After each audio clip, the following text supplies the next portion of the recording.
মুর্শিদাবাদের রামনবমীর মিছিলে বিশৃঙ্খলা। বুধবার বিকেলে রামনবমী উৎসব উদযাপন সমিতির তরফে শক্তিপুর বাজারে মিছিলে ইট বৃষ্টি, বাদ যায়নি বোমাবাজিও, যার জেরে শুরু রাজনৈতিক চাপানোত্তর।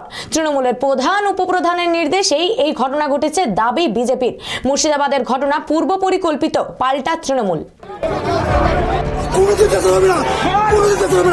দিনভর ছবিটা শান্তিপূর্ণ থাকলেও রামনবমীর বিকেলে মুর্শিদাবাদের শক্তিপুর বাজারে ফিরল গতবারের অশান্তির ছবি।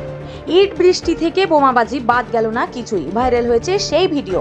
বুধবার বিকেলে রামনবমী উৎসব উদযাপন সমিতির তরফে শক্তিপুর বাজারে মিছিল বের করা হয়। এই কিছু দূর এগোতেই মিছিলে ইট বৃষ্টি শুরু হয় বলে অভিযোগ।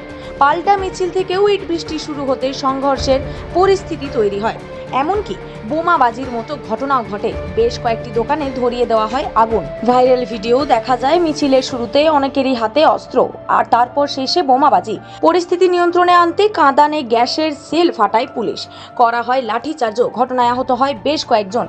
বুধবার রেজিনগরের শক্তিপুরের রামনবমীর মিছিলে দুষ্কৃতীদের বোমাবাজিতে আহত বেশ কয়েকজন। পাশাপাশি একাধিক দোকান ও বাড়ি ভাঙচুর করে আগুন লাগানো হয়। এরপরে শুরু হয় রাজনৈতিক চাপানোত্তর। এই গোটা ঘটনার দায় অবশ্য তৃণমূলকে দিয়েছে গেরুয়া শিবির।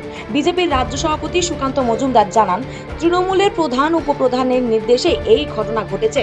আমরা এনআইএ তদন্তের দাবি করছি।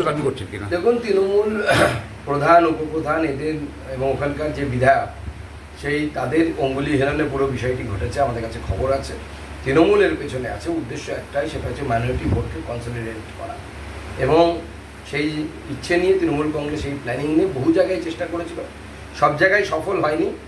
এই একটা জায়গায় সফল হয়ে গেছে। কিছু মানুষ ভুল বুঝে রামনবমীর মিছিলে হামলা করেছে, কিন্তু এটা চলতে পারে না। এর জন্য আমরা এনআইএ তদন্ত চাই। রাজ্যের বিভিন্ন জায়গায় রামনবমীর মিছিল ঘিরে অশান্তির জেরে এবার মুখ্যমন্ত্রীকে নিশানা করলেন শুভেন্দু অধিকারী। এনআইএ তদন্তের দাবি জানিয়েছেন তিনি। রাজ্যপালের হস্তক্ষেপের দাবিও করেন শুভেন্দু অধিকারী। যদিও তৃণমূল সুপ্রিমো মমতা বন্দ্যোপাধ্যায় মুর্শিদাবাদের রামনবমীর মিছিলে অশান্তির ঘটনাকে পূর্ব পরিকল্পিত বলে তোপ দেখেছেন বিজেপিকে। আমি যদি বলি পরিকল্পিত ঘটনা, আজ সকাল থেকে সব ন্যাশনাল মিডিয়া আর রিজিওনাল মিডিয়াকে বলে দিয়েছে একতরফাভাবে সংখ্যালঘুদের বিরুদ্ধে মিথ্যে কথা বলতে আর হিন্দু মুসলমানের বিভাজন করতে। আপনি রামনবমীর মিছিল করতে গেছেন, অস্ত্র নিয়ে আক্রমণ করতে আপনাকে কে বলেছে? তবে এই ঘটনায় দুজনকে গ্রেপ্তার করেছে পুলিশ। বৃহস্পতিবার সকাল থেকেই থমথমে গোটা এলাকা। শক্তিপুর থানা এলাকায় জারি করা হয়েছে 144 ধারা। সকাল থেকে শুরু হয়েছে নাকা তল্লাশি। মোতায়েন করা হয়েছে 2 কোম্পানি কেন্দ্রীয় বাহিনী।